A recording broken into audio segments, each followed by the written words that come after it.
2 days ago, one of our fellow Americans, a little girl named Abigail, who turned 4 years old, she spent her birthday, and at least 50 days before that, held hostage by Hamas.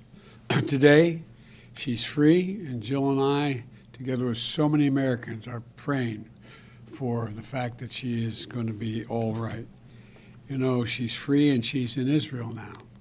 And so those who are now wrapping Abigail in love and care and the supportive services she needs, she's been through a terrible trauma.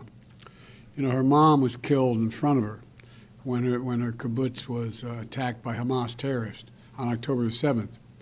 Abigail ran to her dad then, who then was gunned down as well, while using his body to shield little Abigail. She then ran to a neighbor for help, where they were all taken hostage. That entire house of neighbors were taken hostage by Hamas and held for 50 days. What she endured is unthinkable. Abigail was among 13 hostages released today from Gaza under the brokered and sustained, though intensive, U.S. diplomacy. She's now safely in Israel, and we continue to press and expect for additional Americans will be released as well. And we will not stop working until every hostage is returned to their loved ones. As I said when I spoke about this deal on Friday, this has been the product of a lot of hard work and weeks of personal engagement for me and my team. We have been in close contact with the leaders of Qatar, Egypt, and Israel, speaking with each one of them repeatedly over the past few weeks to help secure this deal. We spoke again yesterday with the Emir of Qatar, who I owe special thanks to, in order to keep the hostage release on track and push for Abigail to be part of this release. And I'll be speaking again shortly with Prime Minister Benjamin Netanyahu, and we will continue to remain personally engaged to see that this deal is fully implemented and work to extend the deal as well. For weeks, I've been advocating a pause in the fighting for two purposes: to increase the assistance getting into the Gaza civilians who need help, and to facilitate release of hostages.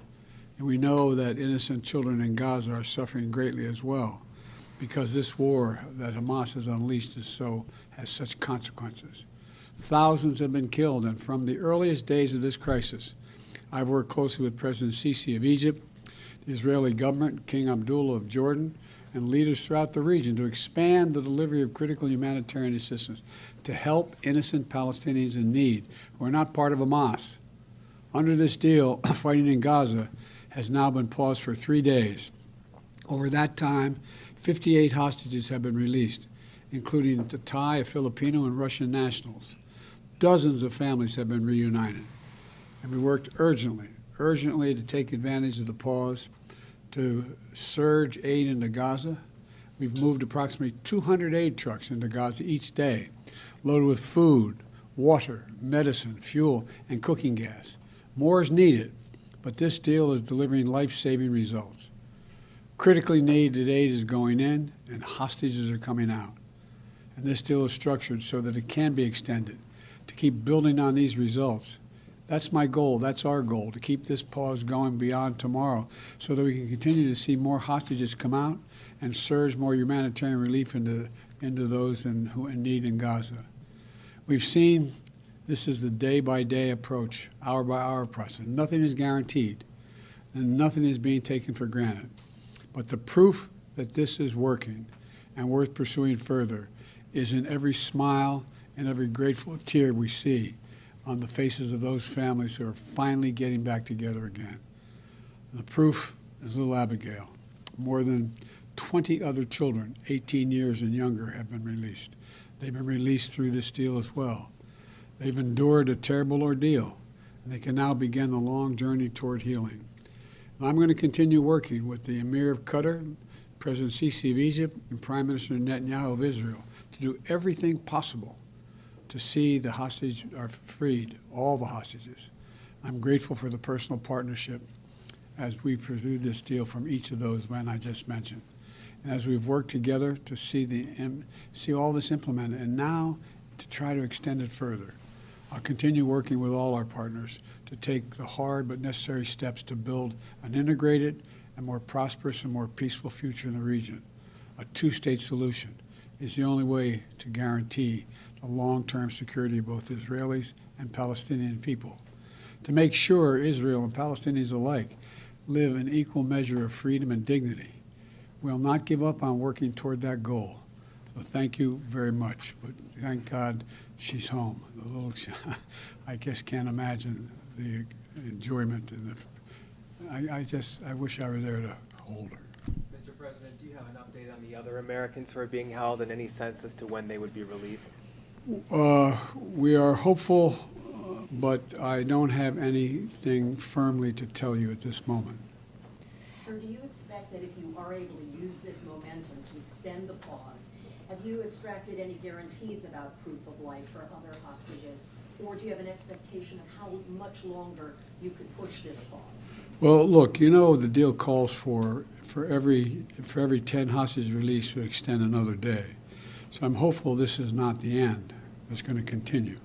But we don't know. And but I get a sense that all the players in the region, even the neighbors who aren't and have been directly involved now, are looking for a way to end this so the hostages are all released and Hamas is completely, how can I say it, no longer in control of any portion of Gaza. And do they have control of all of the hostages, or are there still other militant groups that you have to deal with? We think there are probably other militant groups, but we're not certain. Mr. President, how is Abigail doing? What's her physical condition? Do you have any information on that? I haven't gotten that information. I just wanted to let you know immediately. They were going across into Egypt, as you recall. That was the route. But an older, non-American, elderly woman is very sick and was in need of immediate medical help. So they arranged to cross directly into Israel to be able to take her to a hospital. All I know is that she has been held. I don't know. I haven't seen a photograph. I've just been in communication with my team. But she is safely ensconced in Israel. But there's a lot more work to be done. How many days would you like to see the pause go on for? I would like to see us move to a point where we were able to,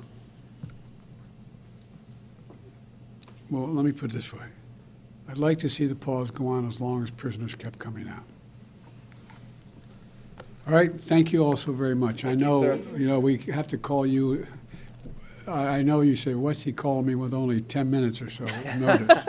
I said, that's the notice I get, because we didn't know, I didn't want to be having this press conference if they weren't physically, even when they were in the Red Cross ambulance, I didn't want to do it because they were not out. They were still in Gaza.